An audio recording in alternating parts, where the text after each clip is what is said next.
ជំរាបសួរពុកម៉ែបងប្អូននិយាយពីគណៈបកប្រឆាំងនៅក្រៅប្រទេសដែលមានសកម្មភាពកំឡុងពេលមានសង្គ្រាមនៅប្រទេសខ្មែរយើងមេសហជីពបានលើកឡើងថា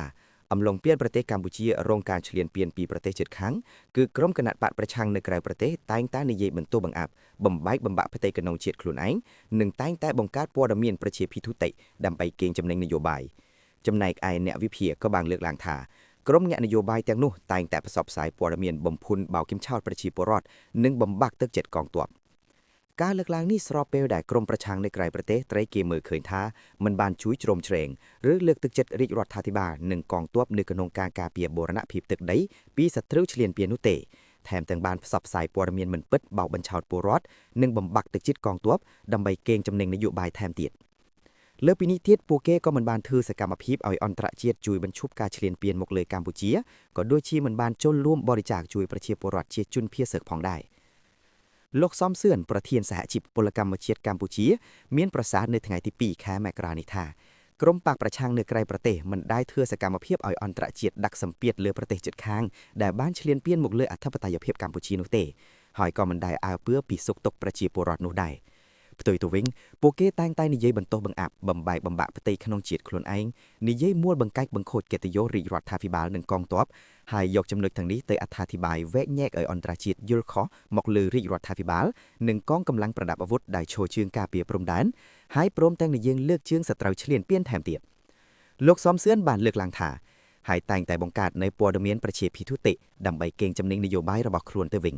ទង្វើដ៏អាក្រក់ថោកទាបរបស់ក្រុមជនក្បត់ជាតិនិងក្រុមបកប្រឆាំងដែលនិរទេសខ្លួននៅក្រៅប្រទេសគឺជាទង្វើដ៏អាក្រក់បំផុតដែលប្រជាជនកម្ពុជាមិនត្រូវការហើយប្រជាជនកម្ពុជាទូទាំងប្រទេសមានការស្អប់ខ្ពើមចំពោះទង្វើដ៏កក់ក្វាក់របស់ក្រុមនេះណាចំណែកលោកថងមេងដាវិតញាវិភាគភូមិសាស្ត្រនយោបាយនិងសន្តិសុខអន្តរជាតិបានលើកឡើងថា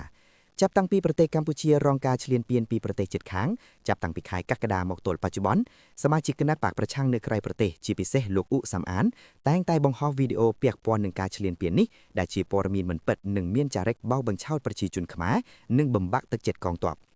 លោកបានបន្តថាមិនត្រឹមតែប៉ុណ្ណោះគឺក្រុមនេះបានបង្ហោះអួតបង្ហាញពីភាពខ្លាំងក្លារបស់កងទ័ពថៃព្រមទាំងចោទប្រកាន់រាជរដ្ឋាភិបាលកម្ពុជាថាមិនយកចិត្តទុកដាក់ជាមួយកងទ័ពជួរមុខខណៈពេលដែលស្មារតីជាតិខ្មែរកំពុងពុះកញ្ជ្រោលនិងមានការបរិច្ចាគយ៉ាងច្រើនដោយជនភៀសសឹកនិងកងទ័ពរបស់កម្ពុជានៅជួរមុខ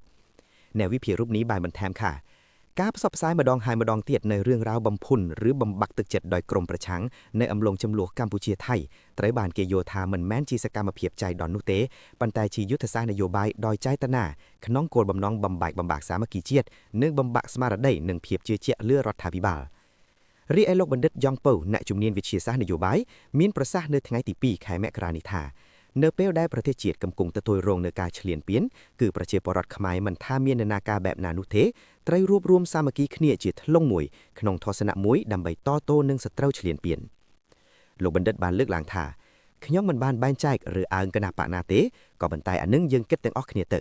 ពេលនេះប្រសិនបើយើងសង្កត់មករដ្ឋាភិបាលសង្កត់មកអាជ្ញាធររបស់យើងទៀតអានឹងវាធ្វើឲ្យកម្លាំងទាំងក្នុងទាំងក្រៅប្រឈមជាមួយរាជរដ្ឋាភិបាលហើយ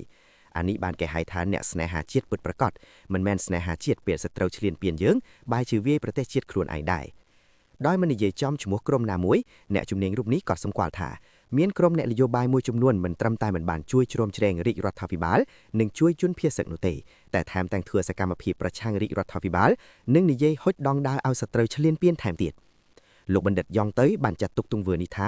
មិនមែនជាអ្នកនយោបាយដែលស្រឡាញ់ជាតិពិតប្រាកដទេតែជាអ្នកនយោបាយស្រឡាញ់អំណាចផ្ទាល់ផលប្រយោជន៍ផ្ទាល់ខ្លួននិងប្រើប្រាស់គំនុំផ្ទាល់ខ្លួនធ្វើយ៉ាងណាឲ្យតែខ្លួនបានឈ្នះសូមអរគុណសម្រាប់ការស្ដាប់នៃការអានអត្ថបទព័ត៌មាននេះ